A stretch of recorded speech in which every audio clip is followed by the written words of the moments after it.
Hey, it's Radhika again. All right, welcome to our very first video. Let's get started by discussing some of the basics about your journey to medical school. In the first part of this video, I'll talk about your overall journey to becoming a physician. During the second part, I'll talk about good and bad reasons to pursue medicine as a career. So, before I really begin, what I want to tell you is that in order to get into medical school, you need to be a really strong applicant. And while the majority of these videos will focus on the MCAT, what you need to consider is that in order to be a strong applicant, you must have covered your bases on a series of factors. Acceptance is not just about your MCAT score. You must have a stellar undergraduate GPA. You must be involved in various extracurriculars. You have to have a great MCAT score. Now, a lot of this is part of the preparatory stages. On top of that, you have to submit an excellent application. They really take into consideration the kind of letters of recommendations you can get and how well you can write a personal statement. Furthermore, if you get invited to an interview, your performance and how strongly you posit yourself as a good candidate to becoming a future physician is also really important. Your interview gets factored in too. Now, after having taken all of these into consideration, medical schools actually make a decision, and that leads to being accepted, rejected, or waitlisted. Okay, so now that you've made up your mind that you're going to pursue medicine, you know about some of the factors that are actually involved. Let's talk about what this journey will entail. It's a long road to becoming a doctor. You begin with your undergraduate studies. Now, your undergraduate studies are typically 3 to 4 years long. In the first half of those studies, you're working on acquiring certain prerequisite courses in order to actually complete your degree. A lot of students also prepare for their MCAT during their undergraduate studies. They actually write it, rewrite it if necessary, and then take that score and start applying. Now, the next stage to medical school is a little bit of an optional stage. Many graduates have degrees outside of their undergraduate studies. They really want to pursue the sciences, and they take about 1 to 6 years in pursuing a master's or a PhD level. Now, if this is not something you're looking into, once you've written your MCAT and you've successfully gotten in, you begin medical school, finally. So Canadian programs are 3 to 4 years in length, the vast majority of them being 4 years in length. However, you do get a bit of a decent summer. However, you do spend that summer researching or being involved. Now, medical school is divided up too. Your first 1.5 to 2 years are what we call your pre-clerkship years. This is where you learn all of that essential basic sciences. It's either lecture-based learning or small group learning, and some schools in Canada are now starting to adopt a PBL system, a problem-based learning system. So you do a lot of lab work, you do a lot of reading, you do a lot of attending lectures, and these are your pre-clerkship years. The latter half, the next 1.5 to 2 years, are called your clerkship years. In your clerkship years, you're actually spending a lot of your time in the hospital doing rotations. So this is the part where you're involved directly in patient care. Now, you may think that after undergraduate studies, an optional graduate studies portion, and having completed medical school, that you're finally done. But I just want to throw you a word of caution. You're nowhere close to finished yet. By the end of 3 years or 4 years of medical school, yes, you are a physician. However, you still have to specialize, and these are your residency years. So residency is really when you choose a specialty amongst the medical sciences and you practice it for about 2 to 6 years, where you're really learning your craft.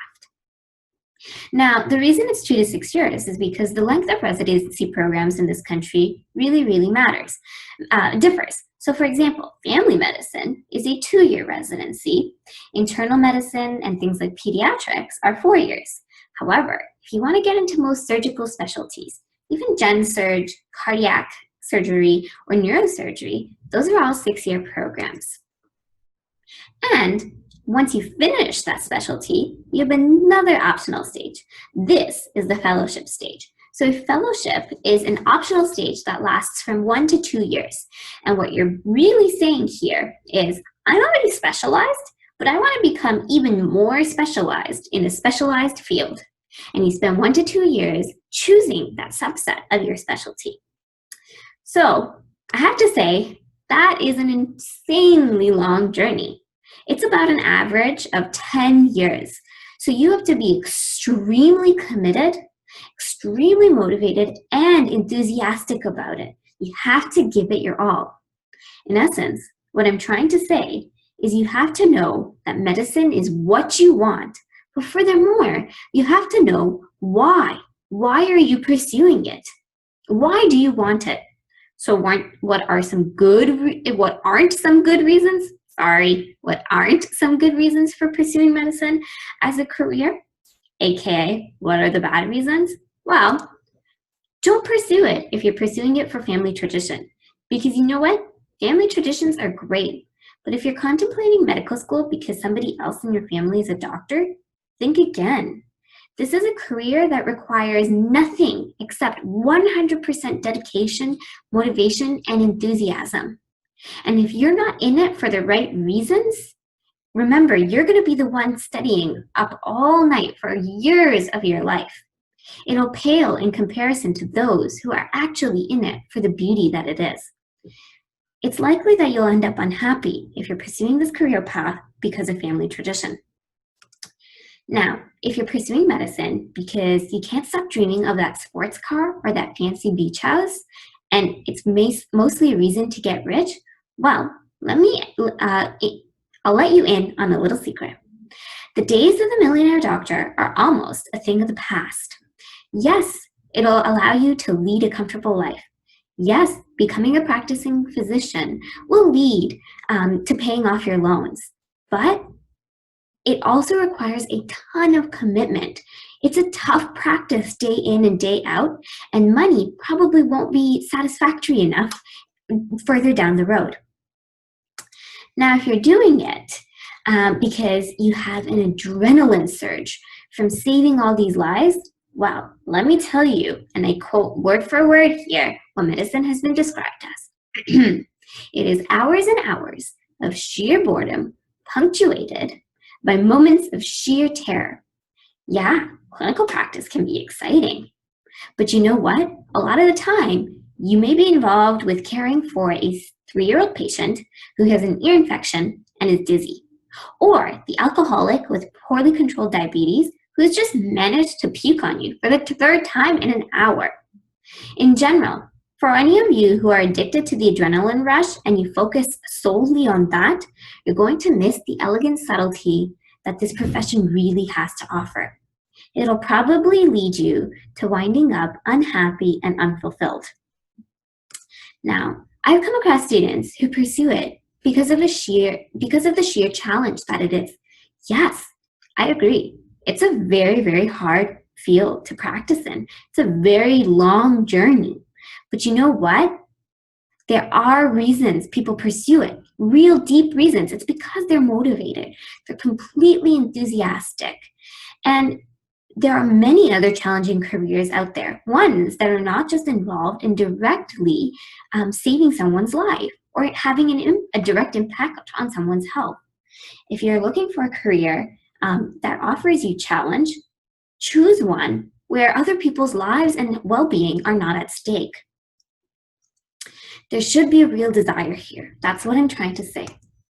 Now, if you're thinking of pursuing it because you just can't think of anything else to do, hold on there.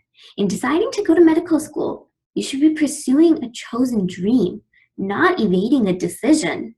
It's not a casual undertaking, and anything less than 100% of your commitment is just not going to cut it here.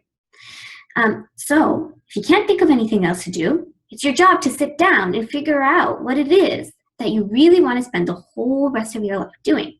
Don't try to evade a decision and just say, because I can't think of anything else, guess I'll have to pursue a career in which I'll be making decisions almost every day that impact other people's lives. Not a good enough reason. Remember, there's a lot of responsibility that comes with this profession, and you want to make sure that you've chosen it for the right reasons. So, enough about the bad talk. What are good reasons to actually pursue medicine? Well, first of all, it may seem a little cliche, but you really want to help people.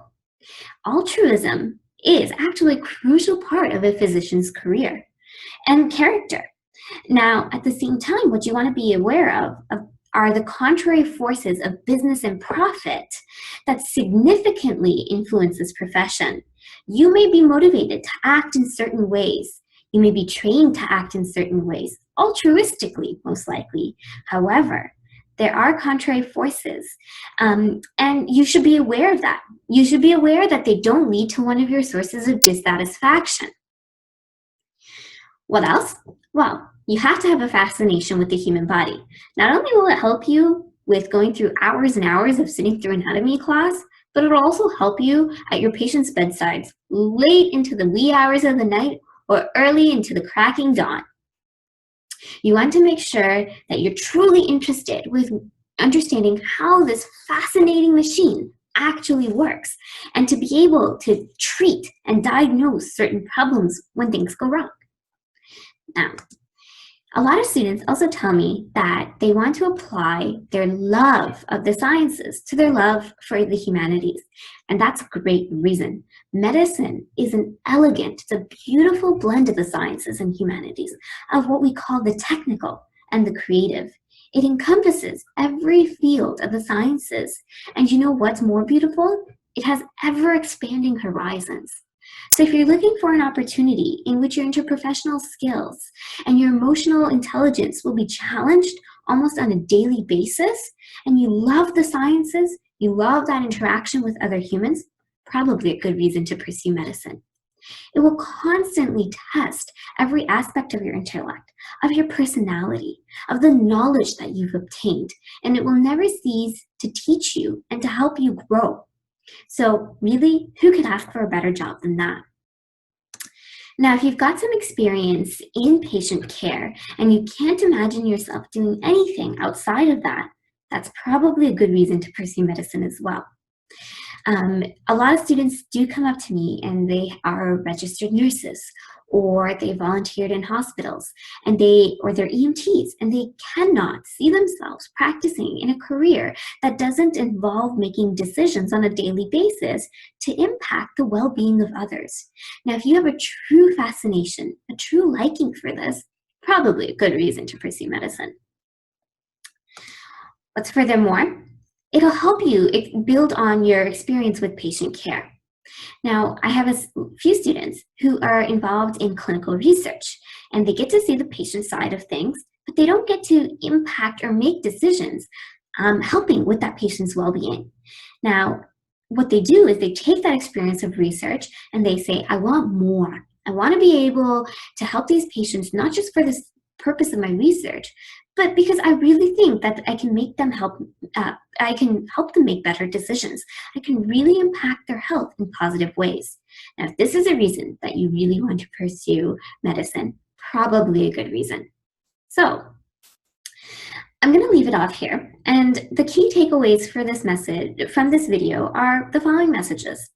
This is a very long journey. It takes, on average, 10 years, usually longer though.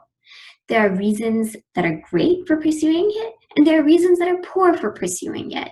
What you really want to do is become cognizant of the long journey that this is and sit down with your thoughts and figure out whether the reasons that you want to pursue this field are really the right reasons. Will they lead you to success? Will you be happy as a physician practicing maybe 10 to 15 years from now? So, I'll see you next time. Bye for now.